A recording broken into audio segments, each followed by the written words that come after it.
నమస్కారం సార్. పళని పిలిచారంట? అది ఇప్పుడు జరిగే ఎన్కౌంటర్స్ అన్ని కొంతకాలం ఆపండి సార్. Okay sir. మా శిరీష, ఈయన పళని కొత్త ఎస్ఐ. నమస్తే మేడం. నమస్తే. పళని సార్.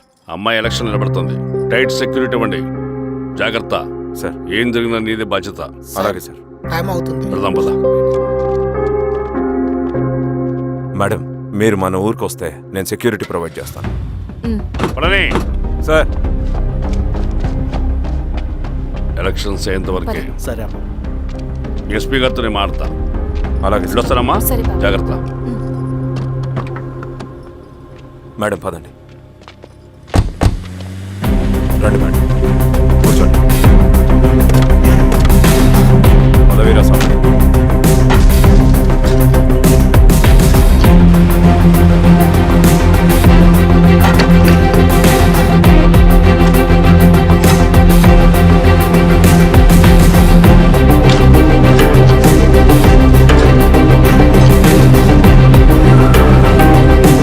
ఏమైందిరా? రోడ్డు పని జరుగుతుంది సార్. ఇటు పోనీ.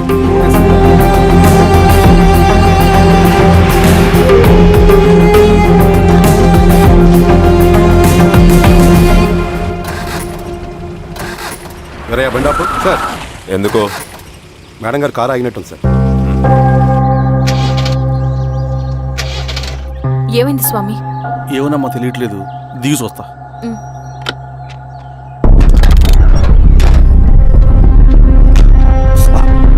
అమ్మా, ఫ్యాన్ బెల్ట్ దిగిపోయిందమ్మా.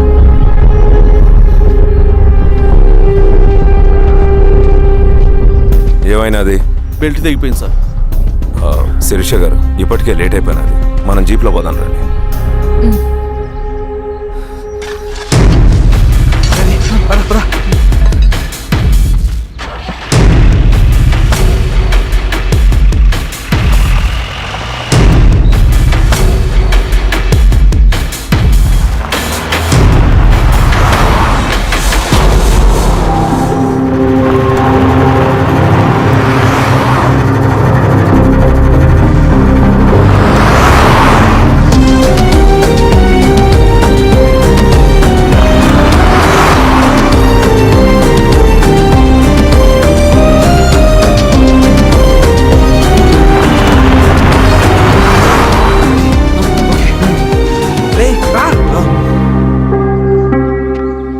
నిమిషాల్లో మీరు గుడ్ న్యూస్ వినబోతున్నారు కామ్రేడ్.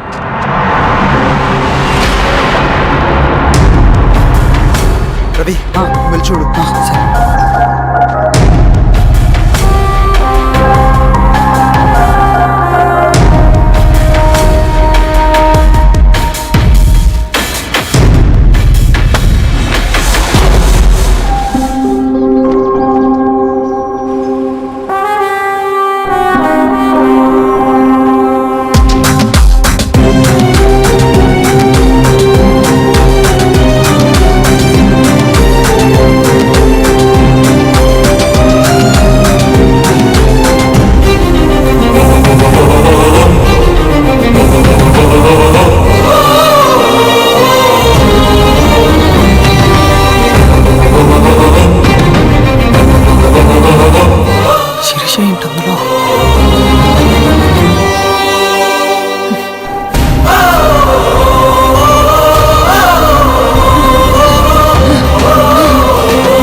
తీసుకో రవి. నాకొద్దు.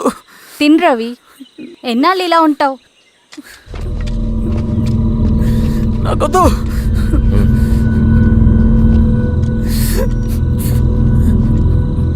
అక్కడ పెట్టేసి తిను.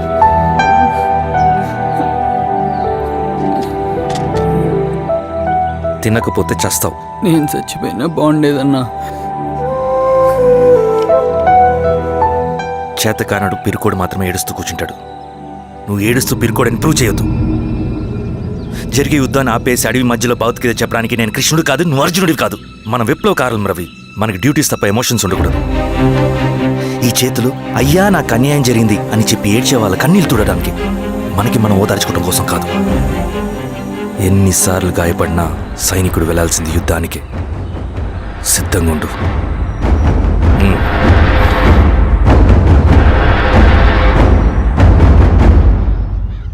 Sebastian, Greyhounds commander. DGP recommendation అంటే చాలా పవర్ఫుల్ అని మీ ఉద్దేశం, కానీ వాడు మీకంటే ప్రతిదానికి ఒక స్ట్రాటజీ ఉంటుంది.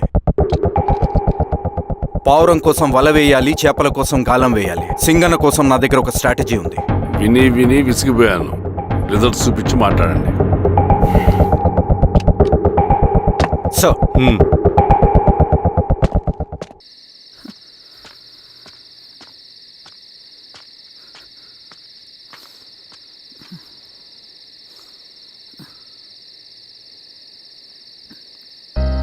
ఏమైపోయావన్నా ఇన్ని రోజులు?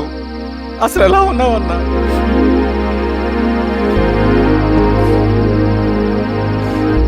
కాఫీ ఇస్తావా? తెస్తాను.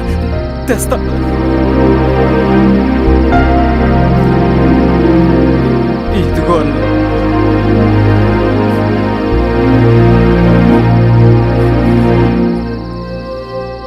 అన్నా, శిరీష గారు నీకేమనేది ఇచ్చారన్నా. శిరీష నా కోసం ఇక్కడికి వచ్చిందా? అవునన్నా, చనిపోయే ముందు ఇక్కడికి వచ్చారన్నా. దేవత లాంటి మనిషి అనవసరంగా చంపేశారన్నా.